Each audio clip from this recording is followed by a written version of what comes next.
Kitbet artiklu dwar il-coronavirus f'ġurnal lokali u ftit jiem wara ġiet avviċinata biex tkun parti minn tim minn madwar id-dinja li se jikteb ktieb dwar il-pandemija tal-coronavirus.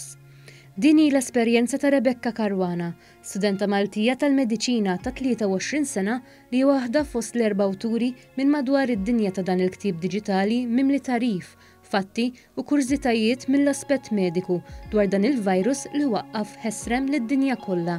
L-esperjenza laqqata ma' tabib mill-Università ta' Columbia fi New York kif ukoll professjonisti fir-Renju Unit u l-Awstralja. Wara jumej kont diġà nsejt li ktibt artiklu fil-verità u nsib message fuq Instagram u għalli hi Dr. Sayed minn New York, għalli nixtieq nagħmellek interview għax rajt l-artiklu tiegħek u vera ġobni, għalli interessata fil-bidu sibt li mhux vera, sibtu xi skemm jew xi ħaġa, mbagħad għamilt l-interview hekk u ifforma it-tim.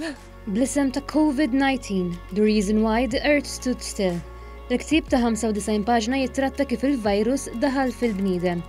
Mill-konverzazzjonijiet ma' tobba marranin, Rebecca setet tifhem kif il-virus affettwa b'mod differenti kull pajjiż individwalment. Iktar ħaġa li toġobni hija li fil-bidu konna jgħidu għamila minn Malta ħafna tobba u jekk kienu jgħidu li ma nafx fejna Malta. U mbagħad ta' issa saru jgħidu intom Malta li vera sejn inteħeb bil-Covid u hekk so ħaġa sabiħa ġviera. Rebecca spjegat li l-ktieb jitratta mhux biss l-effetti fiżiċi tal-virus iżda anke dawk psikoloġiċi. Jitratta dwar Covid kif jaffettwa il-ġisem imma mhux biss fiżikament kif ukoll mentalment. Fil-fatt għandna l-aħħar chapter ħajkun miktub minn psychologist minn New Zealand u ħadd ikteb eżatt kif qed taffettwa kif tista' tgħinek inti bħala persuna biex noħorġu lura n-normalità.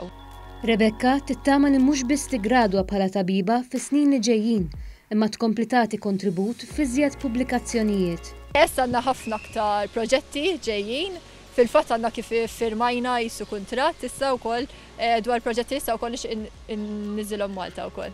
Il-ktieb se jinħareġ forma diġitali fis-16 ta' Ġunju u se jkun tradott f'4 lingwi.